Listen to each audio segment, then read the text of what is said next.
Just 3 rounds to go in another iRacing season. It's round 10 of the Radical Esports Cup tonight in 2025's Season 4 for these Radical SR10s. Watkins Glen International is our venue, 16 laps ahead of us before our two last races at Le Mans and Road Atlanta still to come. Myself, Ian O'Leary, Ron Mounds with you tonight, with Maria Augustin Cisneros behind the cameras as always. And Ron, this is the full Grand Prix now, much to your chagrin, as it were, before this broadcast. But it should still be good. I mean, circuits where there is a relatively long straight, where it's sort of hard to overtake, but also possible, it's exactly where these Radical SR10s come into their own. Yeah, no, Watkins Glen is absolutely fantastic. I do want to clarify that I adore the fact that we're running at the Glen, no matter what configuration it may be. I was jokingly saying that we should maybe run on the Cup lap without the backstretch chicane. But no, Watkins Glen is an absolutely amazing racetrack. It's a staple of American sports car racing too. IMSA runs here, IndyCar used to race here, Formula One used to race here, but here for the Radical Esports Cup, not the first time that we've seen a race here at the Glen. Certainly will not be the last either. And looking ahead for the final 3 weeks of this season, really a powerhouse of fantastic sports car racing circuits. The Glen, of course, here today, Le Mans in 1 week's time, and then Road Atlanta to bring in the month of December and bring out the final race of Season 4 for 2025. It has been absolutely amazing year here in the Radical Esports Cup. 3 different championships, and now we have 3 races left to go. Yep, we do indeed. And Andre Castro in the iRacing standings is well in front. He's got 249 points. So Herbert Gullikson with Andreas Friedrich only 10 points behind him. Peter Eveny and Heinz Brunn then ran out the top 5 with a bit of a gap back to Sully Rettinen. George Gonzaga is then next, and he's got a bit of a gap back to Rafael Blanco, James Barry and Sebastian Lipp, who are the last drivers in the top 10. In our personal standings, in just the races we've broadcasted here on RaceSpotTV and the iRacing YouTube channel, Andre Castro has started to move in front because Havik Gullikson hasn't scored for 2 weeks now, and Andreas Friedrich didn't score very well either last week at Monza, nor the week before at the Hockenheimring. So Castro now leads by 41 points. Bit of a gap then back to Peter Eveny and Heinz Brunn, who round out the top 5. Sebastian Lipp, Sully Rettinen, James Barry. Christoph Lipp is then 9th. He moved up there because of winning last week, and Rafa Blanco rounds out the top 10. As I mentioned, it's been a difficult couple of weeks actually for Gullikson and Friedrich in our broadcasted races, but it's not a difficult couple of weeks for you at home, because it's never been easier to renew or indeed join us here on iRacing. The biggest sale of the year around Black Friday is back again and runs till December 2nd. 25% if you need to renew, which, because it's nearly Christmas, you probably do. So get on that, 25% off. Or indeed, if you want to try iRacing for the first time, it's 50% off for the next 2 or 1.5 weeks. So come and join us. And indeed, you might even be involved in one of these broadcasts as well. Don't forget that this is the official series for the 2100 GMT broadcasted split. So if your iRating is good enough, if you work up to a good enough level, then you can be on these broadcasts on Friday night on iRacing and RaceSpotTV. 22 degrees Celsius down on the racetrack at the moment. And that's nothing too bad, really, just after the afternoon here in early April. Track conditions shouldn't be too much of a difficulty. I do wonder, though, as Andre Castro actually moves up to second in this qualifying session, I do wonder what the keys are going to be over the course of a long race here at Watkins Glen, because so many of the preconceptions that we had about Monza didn't come true. I thought it was going to be a real slipstream fest from start to finish, but that really wasn't the case. You know, for the first sector of this lap, it is a slipstream fest too, but once you negotiate that bus stop chicane, it is pretty much just a matter of survival. Keep it on the road, keep it clean. This is an old school racetrack, even though it has had numerous updates made to it over the years. Of course, here on iRacing just had a big update at the start of this season, but this track is still old school. You got the grass and the asphalt runoff area. Don't see any gravel traps around here outside of the one heading down into the heel through the boot section, but no, this track is very, very old school. Not a lot of runoff area to speak of. So if you make a small little mistake, even in this qualifying session, you're going to be in for a world of hurt. A reminder to those tuning into this series for the very first time, these drivers have a solo session to try and contend with, which means they have the track all to their lonesome, so they don't have to worry about traffic, but they do have to worry about a limited amount of opportunities to set a time, of course, with a time limit as well. You can't take all the time in the world, but everybody wants to try and strike while the iron is hot. Make sure they can set in a good lap time so they won't start farther in the back or maybe even the midfield, which I think is a fate worse than death. Through the final couple of corners for James Barry here, just less than 4 tenths behind Howard Gullickson at the moment, who currently holds this best time in qualifying. Also quite near to the end of a lap is Andre Castro and Peter Eveny. So, Barry's not even going to finish his lap. Blanco's going to come over the line next of all. What's he going to do? 39.9. That should be a bit quicker. 7th place, I think, for him, if it counts, and it does. So he moves on up past Dunkovic, actually, Jarek Dunkovic. And 24 in the field. I do wonder if the Radical Sim Racing World Finals are having a bit of an effect on our numbers here tonight, Ron, because some of those names we're seeing in this field we'll be seeing again on RaceSpotTV on Sunday night as we find a Radical Sim Racing World Champion for 2025 in just 2 days' time. Yeah, we have got some fantastic representation in this event. Unfortunately, this man, Dennis Kyriakopoulos, behind the wheel of the number 12 car, was just barely eliminated from World Finals consideration 1 week ago in the qualifiers. He's still out there on the racetrack. A driver who I've been covering in these Radical official races for just about as long as I've been covering sim racing events, period. I've talked about this a lot. This was the first ever series that I covered all the way back at the end of season 1 of 2023. And Dennis Kyriakopoulos, along with a massive part of that insert name e-racing team stable, have been a part of these races all season long, and some fantastic names that we're seeing all throughout this field. So you'll love to see it as we get to the end of season 4. Absolutely. And it's a pretty mixed up grid, actually, based on the numbers that these guys have all got. So let's go through them quickly, shall we? The 24-car grid. It's Havoc Gullickson, who's on the pole, ahead of Andreas Friedrich, and Andre Castro, our 3 who have been so strong in our broadcasted races over the course of the last 10 weeks, are up the front again. Peter Eveny can be added to that list as well. James Barry and Kjell Larsen then share row 3, with Rafa Blanco, the last driver, within half a second of pole. Jarek Dunkovic alongside him, with Adrian Rostang and Heinz Brunn rounding out the top 10. Ollie Gullickson and Chris Wetz will then share row 6, with Paggy Caruso and Franco Sanchez-Buckley then on row 7. Gordon Haag and Dennis Kyriakopoulos on row 8, ahead of George Gonzaga, the driver with the last spot inside a second of pole. Menno de Graaf alongside him. Enrico Trenti and Samir Kadura round out the top 20, with Andrew Clark, Jacob Batter, Lars Erik Frydenlund and Robert Walker rounding out the 24-car field. It's a very, very busy field tonight indeed as well. There's just 16 laps on the clock and a few more to get onto the grid. Let's hope that we get a nice close race this time round, because it was a bit of a runaway for Christoph Lipp last week at Monza.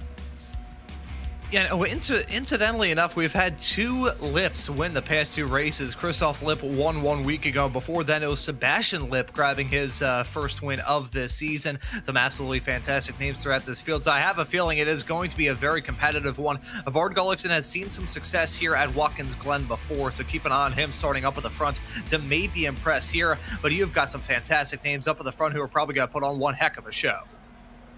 Time for the lights to go on from Watkins Glen then, the third last race here in the Radical Esports Cup for this season. We're underway, and it's a good start actually from the front for Havoc Gullickson, who pulls in front of Friedrich immediately here. Castro was still on the inside for third on with Peter Eveny alongside. All through turn 1, nice and calm, nice and cleanly, as we so often see through Watkins Glen. Normally, it's over the top of the hill where there's trouble, but not for the top 10. They all get single file. In fact, there's only a couple of drivers side by side at all, and perhaps that was sensible. 3 wide on the exit. Oh, and there comes the big crash. 3 wide as they came through the right-hander, and there it happens in the background. It's massive, absolutely massive on this back straight. Oh my goodness, it was always bound to happen. It's normally at that pinch point through turn 3, but this time they waited just a corner later for 4, and that is what happens. The back 10 in this field are toast as Andre Castro goes to the inside of Gullickson, who's lost his pole, and he's been shoved off the circuit now. Andre Castro's up to second. Here comes Peter Eveny as well. Gullickson's going to be getting freight train now in this field. This is a remarkable start. That is about as big as the accidents come as they headed their way onto the back straightaway, but this is insane racing that we're seeing from these racers all throughout this field. Vard Gullickson, who I outlined right before we grabbed that green flag as maybe being a favorite, is dropping down big time. That's a half spin for Ollie Gullickson, a little bit farther in the back. That's not going to help out his tires one bit, but James Barry and Peter Eveny, they're now battling for the final 2 spots inside the top 5. Barry, who's been oh so close to championships thus far in 2025, has been shut out thus far this year. Wants to try and end this year on a good note. Don't think he'll be able to get a championship, but once again, a good result is oh so close to contact through the final turn. And and they just continue to lose time as well. This is going to allow the top three to get away very quickly. Although Peter Eveny's got a chance to get away now. Free wide down the inside from Rafa Blanco this time. As off in the background. That is that, I don't know who that is. I see in the background, just going straight on down in towards turn number one. This is over the top of the hill where all the trouble was on the opening lap. We'll see some replays of that now and try and decipher where this started. Chris Wetz gets hit there and he makes hard contact with the wall. Oh, and that was a hellacious impact for all of the drivers involved. You know how I said during qualifying that this is an old school track with not a lot of runoff area? Well, that just proved it right there. Meanwhile, in the meantime, I think there's been an accident coming out of the bus stop as Jared Dunkovich and Kendall Larson are dropping down. Yeah, there certainly was. And, well, this has been another very messy start. We saw it at the start of Monza, actually, last week, after some very clean races preceding that. In these broadcasted top split races. Unfortunately, it's been a bit of a bash and a crash at the start of both of these races in recent weeks. Andreas Friedrich now leads though by 0.8 of a second in front of Harvey Gullikson, who has stopped the rot a little bit. He's back to second again, but he's still under pressure from Andre Castro here, and of course he was the pole sitter, so anything other than a retention of his lead is going to be deemed a bit of a failure. This is what happened out of the bus stop, and that's another bit of contact further down the field that wasn't the driver who was victim of the actual off-track moment. It wasn't their fault, I would say. Yeah, no, again, shown the, I can't necessarily call it the chrome horn here in these radicals. We'll call it the carbon fiber horn, as that was a moment with Kendall Larson. He gets sent off into a spin, and he's going to impact the safer barrier through that bus stop chicane as well. Gotta wonder what sort of damage is on that race car, and he was joined in that moment by Jared Dunkovich, who augers straight into the tire bundles coming out of that chicane. So both drivers involved in that collision running into their own fair share of troubles. Can't call that cosmic death, whatever you want to call it. That's just what happened as they had their way through the bus stop. One of the sections of this race course that has been changed as a result of the update. The curb's got to change with a brand new lick of paint, but the first curve as you head your way off through the bus stop got a significant change, and I think that's maybe going to be a big death spot, for lack of a better term, for these racers off the rats. Yeah, it always is at this venue. It's going to be remaining the case here tonight as well. So far, 7 of our 24 drivers have come into the pit lane, and they include George Gonzaga, you can see on the right-hand side, along with Enrico Trenti, who's just as he makes his way back out again now, actually after 3.5 minutes. But Gonzaga also joined in the pit lane at the moment by Chris Wetz, Franco Sanchez-Buckley, Dennis Kyriakopoulos, Andrew Clark and Jacob Batter. Gonzaga and Kyriakopoulos, by the way, ending long runs of their own and finishing in the top 10 of these broadcasted races. Gonzaga's done it every week since the Nordschleife, which was week 2 of this iRacing season, all the way back in September. So that's a real shame for him to be seeing that run come to an end after such a long time, and through no fault of his own really as well, although he could argue that he himself put himself quite back in the danger zone by being back in the pack at this circuit where we know trouble over the top of the hill there is normally quite likely.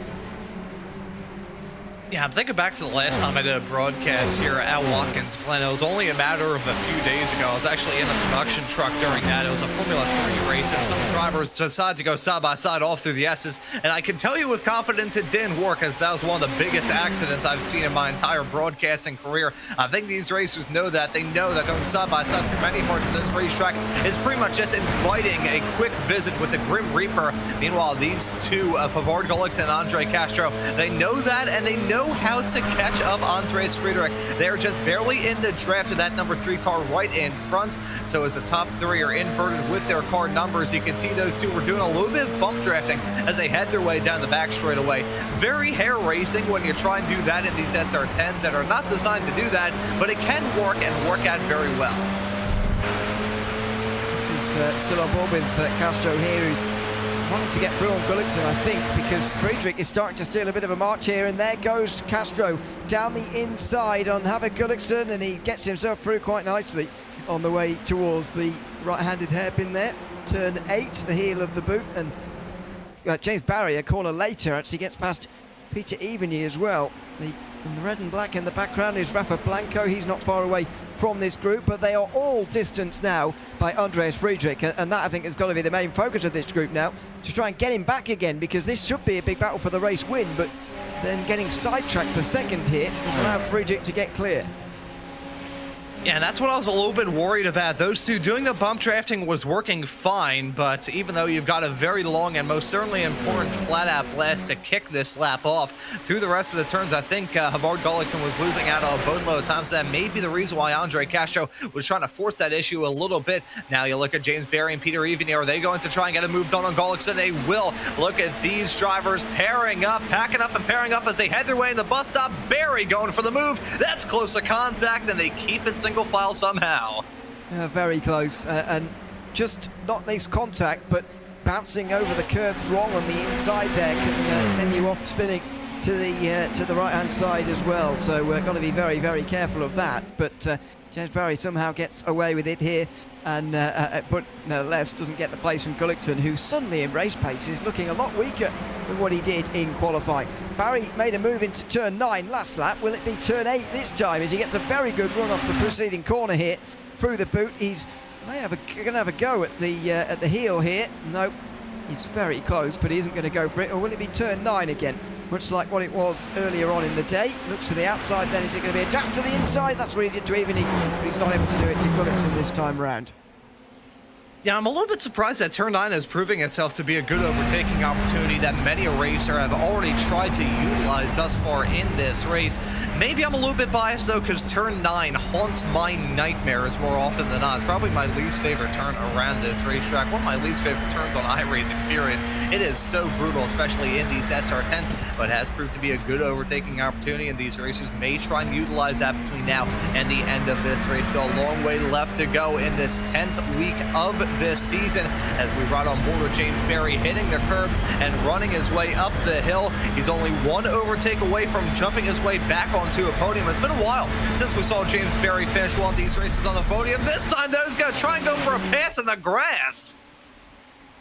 There's a lot of smoke in front of us here as well. That's not from one of the leaders. Off in the grass, I think. Oh, and he's certainly off through the second part. James Barry's going to have to give that up now to Gullikson, and Peter Evany's going to take advantage as well. Here comes Rafa Blanco on the outside line. Is Barry now going to be able to get back up to speed again? Not sure. Evany's going to be able to regain this place as he through the left-hander. He will. And so that's not a good moment, a good exchange for James Barry. He's tried hard to make that place, but unfortunately, side by side through the the bus stop is not always ideal, because you can end up pushed into the grass. You can end up very easily with a slowdown as well. Yeah, I think we'll have to take a look at a replay to see that, because Barry briefly got the move done on Havard Gullikson, but because he was stuck on the outside, he probably had to take a very squirrely line. And if there's any part of this racetrack that is momentum and rhythm based, it is that bus stop chicane. If you're a little bit squirrely through the first part, maybe slightly off kilter, missing the apex a little bit, or maybe just have a sideways snap, it will catch up to you. You get a snowballing kind of effect as you head your way through that part of the racetrack. One mistake at the entrance of it, and you could very well find yourself either off the track in the case of Barry, or potentially in the wall like we saw from Kettle Larson a little bit earlier on. Meanwhile, Larson's teammate of Havard Gullikson has been able to hold on to that spot. So let's take a look at this replay. Barry realized what happened one lap ago, and he was like, you know what, I'm going to switch strategy. So he went for the move on the outside. I think in the midst of him being on the grass, yeah, he was still probably on that when he slammed on the brakes. Maybe a slight lockup, but either way, Barry overshooting the turn by a country mile. The landscaping crews are not going to be very happy, but proving what I've said for the longest time, that the brakes in these SR10s can be extremely touch and go. And Barry there doing exactly the same thing, but a bit more successfully to Peter Evany there in the live box, as he got himself back to fourth again. So he's clearly quick right now, is James Barry, and clearly pretty punchy in making these overtakes as well. But it's just about to getting it done cleanly here, and just being edged out wide and into the grass there by Gullikson meant that he couldn't really do any of that in the previous exchange. But now he is on his way past and up into fourth position for James Barry. So that's a nice overtake this time round. But what is he going to do this time? I mean, that previous replay we just saw may just put him off from doing the same thing to Gullikson as what he tried to do last time before he was pushed off the circuit, and ultimately ended up losing 2 places from trying to gain one. Yeah, as much as it is a super strong overtaking opportunity because of the super strong draft as you head your way into the bus stop, you can hold on to that spot by just playing a very strong defensive game. I said this right towards the top of the show, and I'll say it once again. Watkins Glen is a bit of a staple of these Radical Esports Cup calendars ever since I started covering these races back when it was called the Radical Racing Challenge. I've seen at least one race at Watkins Glen, usually every other season. We've actually seen it 2 seasons in a row now, if my memory serves me correctly. But if you play a strong defensive game here, you can hold on to that spot no matter what kind of pace you've got in your race car. If you keep it clean and play that defensive game, you can be golden. See what Blanco decides to do here, because Peter Even, he's certainly not the one with the momentum. Nevis Gullickson, here comes James Barry, and he is on the inside this time. He doesn't do the same thing again, and that was sensible, because the inside a lot more successful, and through he goes into 3rd position for James Barry. Again, cannot get my head around at the moment why Gullickson is not quite as quick in race pace as he clearly was in qualifying, but he really seems to be struggling at the moment. So we are starting to see these racers and their true pace begin to show. The tires on these SR10s are usually pretty hard, but you do see quite a lot of evolution go on in these events in terms of who shows a strong pace at the beginning when the tires are still trying to get up to temperature and who can really flex their muscles a little bit later on. The battling for P3 still going to be intense as we get closer and closer to the end, now at the halfway mark of this race. But we do have to touch on a battle a little bit farther up the field. Andres Friedrich has had that gap to himself and your P2 runner of Andre Castro go down from at 1.1 seconds down to only a half a second now. Castro is in that drafting range. I wonder how long it's going to be until those two start to tango. As the look back a moment ago at James Barry, or from James Barry, I should say, at the 3 behind him. Andreas Friedrich still leads this race, don't forget, and Andre Castro has caught him up at the front of the field. So a very, very big change there, actually, as Friedrich looks to be all fine out front earlier. Now he's under pressure, not as much as Barry is under, though, as Gullickson drafts straight past him. That was quite amicable, actually, and Gullickson was able to get straight back through again, but he's not been able to do that to anyone he's previously been overtaken by, not Friedrich or Castro. So I guess that's a positive sign and a step in the right direction for Javier Gullickson, that he was able to stay with Barry there over the course of a lap and then get straight back past him again. Yeah, you gotta take the wins when you can get them in a situation like this. If you're starting to drop down, think, okay, my race isn't entirely done yet. Watkins Glen and the nature of this circuit. If you bury yourself mentally, you're gonna bury your car into the tire bundles sooner rather than later. You gotta be in that right headspace to get the most out of yourself and the most out of your car. I think Havard Gullickson has always proven himself to be a calm, cool, and collected customer. He's been able to do that thus far in this race, as he's still feeling a challenge from James Barry, who nearly dipped a couple wheels off into the dirt before the entrance of turn number 9. Still think Barry is going to try and get this move done. We talk about Barry a lot throughout these broadcasts because he is a very fast racer, a multi-time past champion here in this series, in fact. However, 2025 has been a rather lean year for him. He took some time away from the series to try and get his bearings straight after some disappointing runs in season 1 and 2 of 25. But ever since he returned, hasn't really been able to be the same driver that he was in 2024 when he won 3 straight championships in a row. So I think James Barry is looking just to end 2025 off on a high note and maybe hit the ground running in 26. Here comes Castro, and Friedrich always seem to be lifting off there as if to say, go on ahead. It's good for us to exchange places right now, and Andre Castro moves up to the lead of this race in front of Andreas Friedrich. Then it's James Barry, who is still in front of Gullickson, Evany and Blanco just in behind, but Gullickson still just about alongside him through the long right-hander, and Barry will stay in front. So then Gullickson, Evany and Blanco all in line. No changes this time round, but a change for the lead, and Andre Castro, I think, showing his undeniable speed here with the pass of Friedrich, who I think let him go there, but nevertheless has got to recognise he's been caught pretty quickly here by the driver in behind him.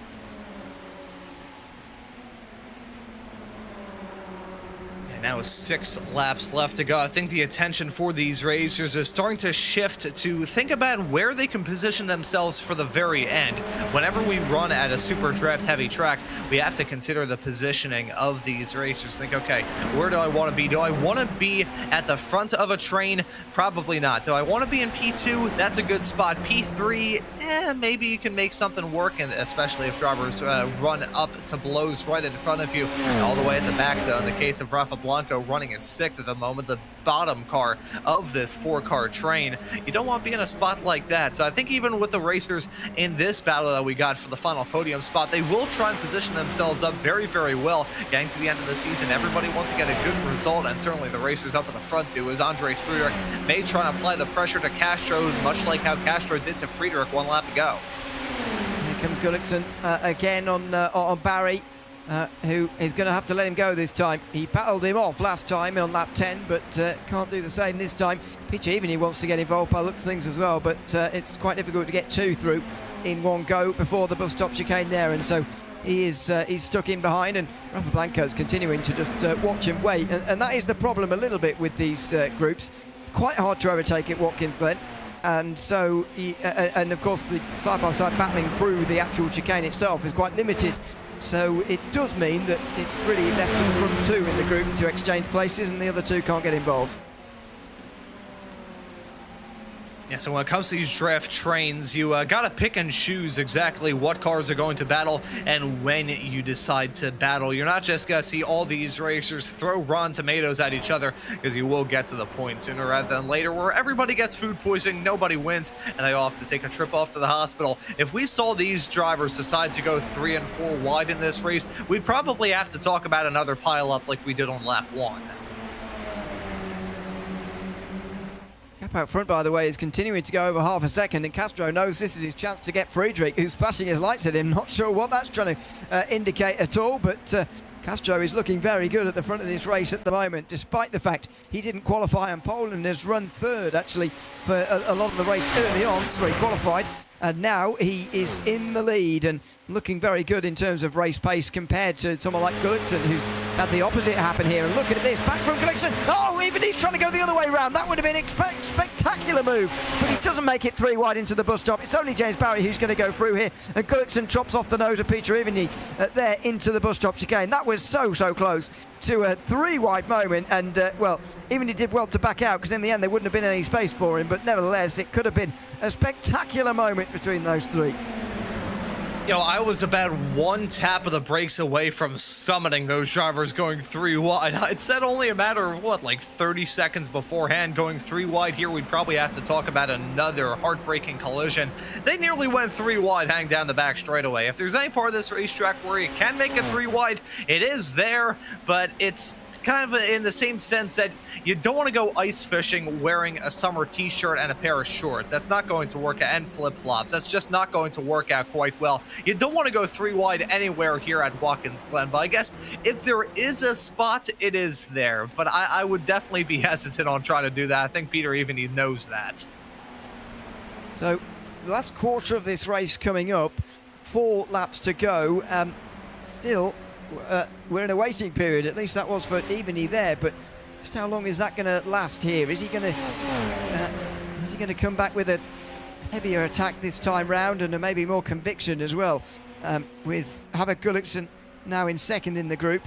And that might be a bit more difficult. It's James Barry who's leading it and giving the slipstream off to those 3 in behind him, and already very close actually is Gullikson as he comes over the top of the hill, which could be a problem. Here comes Evany again as well. He's looking pretty quick right now, and it is going to be 3 wide this time, I'm sure of it. Here he goes, Evany. Oh, it's 3 wide through the middle this time. There's just about enough space for it. James Barry goes back to 3rd in the group, and Evany takes the podium. Gullikson's back to where he was at the beginning of this lap. He's still in 4th, but he's ahead of Barry and behind Peter Evany, who was wonderfully aggressive there. Golly, I had a feeling that one racer was going to try and risk it for the biscuit, and that right there was Peter Evany trying to play me like a fiddle a minute after I said that he knows that 3 wide racing here usually doesn't work out well. Well, he proved me wrong. Went for a 3 wide heading down the backstretch into the bus stop, and there he goes. Jumped that number 6 car up in a 3rd. Peter Evany has been really impressive as of recent here in the world of Rodco SR10s. Has been running fantastic in these official races as of late, and currently currently holding on to a podium spot. I think any chance of these racers winning this event has pretty much disappeared, as it's about 4 seconds farther up the road to find your top two. They're still giving us one heck of a battle to round out your podium. And you wonder, now that Evany has sort of shown them how it's done, whether someone like Blanco or Barry, who's at the back of this group now, will decide to try and do something similar on the run down the back straight. Barry is super close to Gullickson here, and Evany is not being chased by Gullickson in towards turn one for the slipstream, which suggests Gullickson wants a bit more of a run-up this time, and that might be no bad thing. He misses the apex there, though. Gullickson's going to go wide. He'll have to take the off-track for that, and Barry and Blanco will not. They are going to get a massive slipstream now, as Friedrich is for the lead as well, by the way, although I don't think he's quite close enough this time round. Here comes Barry and Blanco. Where are they going to go? They're having to duck out very early here. Blanco's going to lift off and get away here. Even he's going to stay in front, I think. Blanco's going to stay at the back. He feels he can't find the space here to actually make the moves, and it is pretty narrow. You can't blame him, but if he wants to be in the top 5 or indeed further than that, he's going to have to start getting aggressive soon. Yeah, one racer's definitely going to turn up that wick a little bit too hot, though. These racers, you can tell that the tension is starting to simmer. You've got some very talented racers in this train of cars. Peter Evany has certainly proved that here in this race and all throughout the seasons here in Radical Esports Cup competition. Very quick racer behind the wheel, that number 6 car of our Gullickson. He's a past champion, actually won the championship in season 1 of 25. James Berry's a 4-time champion in these Radical Esports Cup, and Rafa Blanco was your champion in season 2 of this year. So you've got some very talented racers in this battle for third, proving that even though they may have aspirations of winning all the races and doing well in this series, they still want to battle, scrape and claw for any sort of position that they can get their hands on. But keep an eye a little bit farther behind. Just saw that number 5 car of Heinz Braun. If any drama breaks out here, he would be in the catbird seat to maybe break his way up into the top 5. Castro still not out of the water yet with Friedrich, by the way, who's very close towards turn 1 this time, but again hasn't quite got the exit out of it.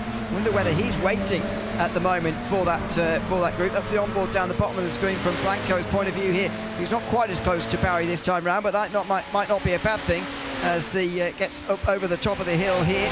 Friedrich again is going to wait on this penultimate lap, and Blanco is too. He's just going to lift out and indeed just turn out of it completely and run around the outside of turn 3. Here comes Barry.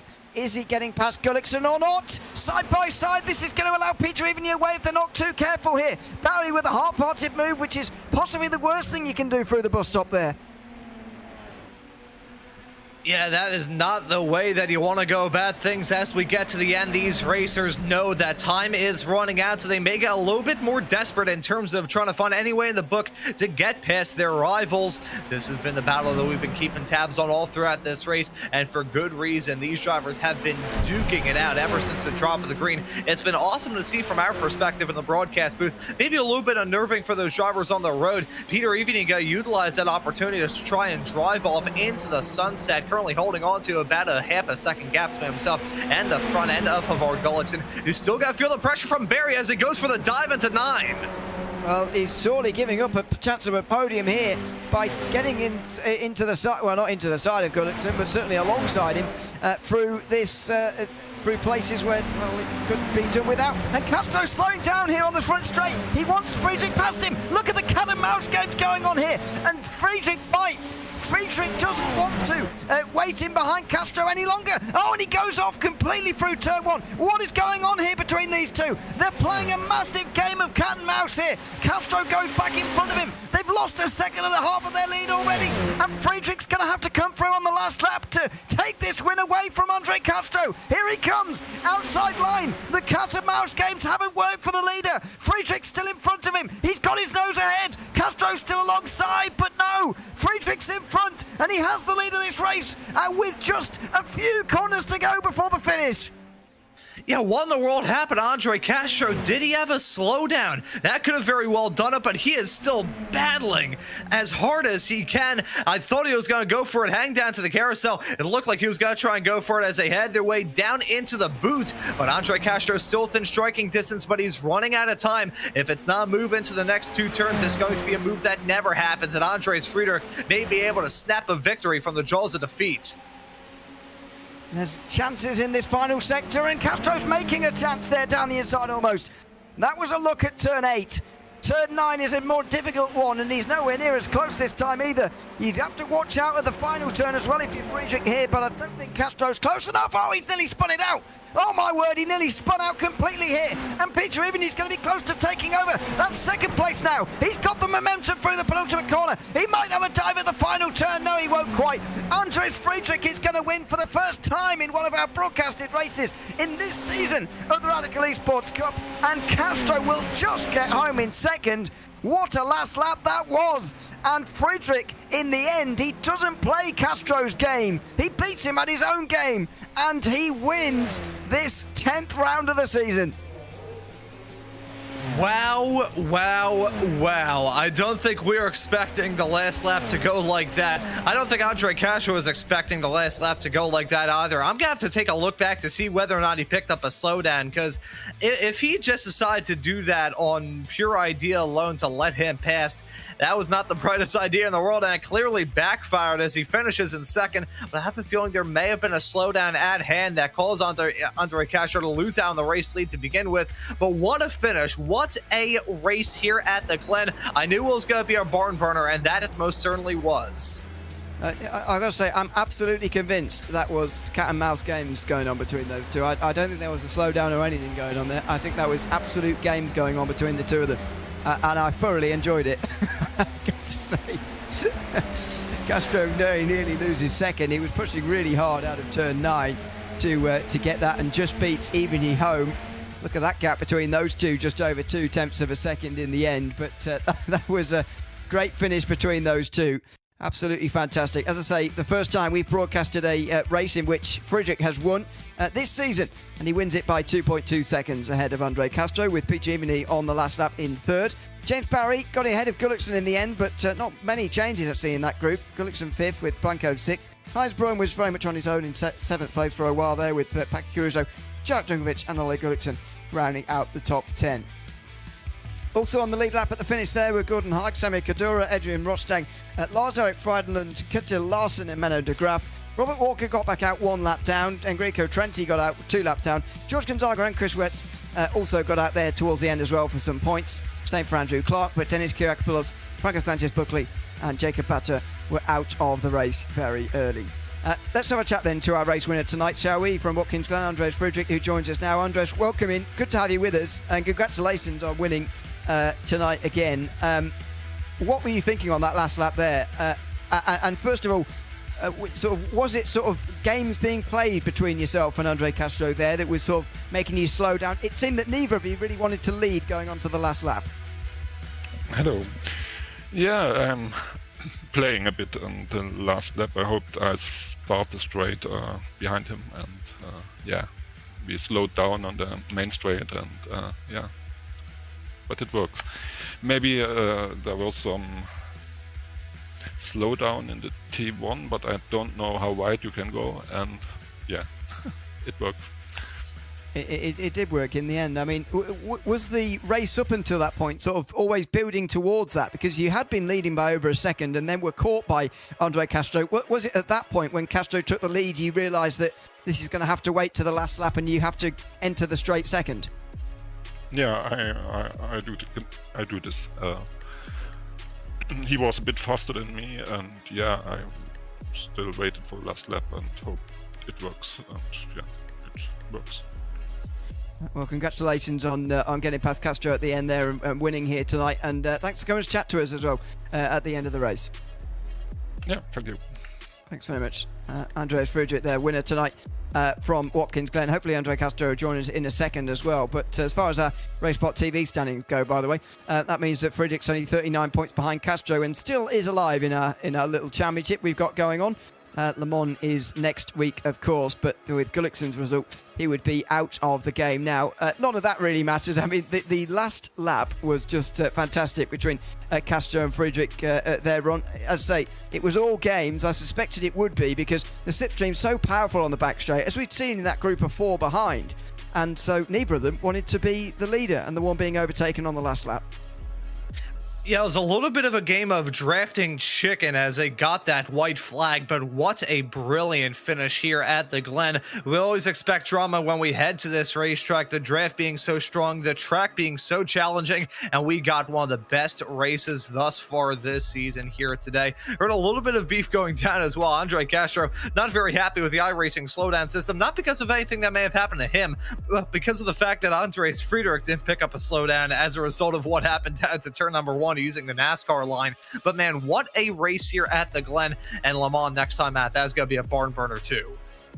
Yep, it certainly will be. Make sure you join us again, 2100 GMT, same time, same place. We'll be live again from Le Mans for this broadcast. Hopefully, Andre Castro can get a victory for his sake. He's finished second in our broadcasted race for the last 3 weeks in a row. Maybe next week will be his week. That's going to be a proper Slipstream Fest, though, from Le Mans. So make sure you join us again for that. That'll be live on the iRacing and RaceSpotTV YouTube channels if you want to join us for the Radical Sim Racing World Finals this weekend, though. Make sure you join us over on RaceSpotTV from 5 p.m. UK time, 6 p.m. Central European time.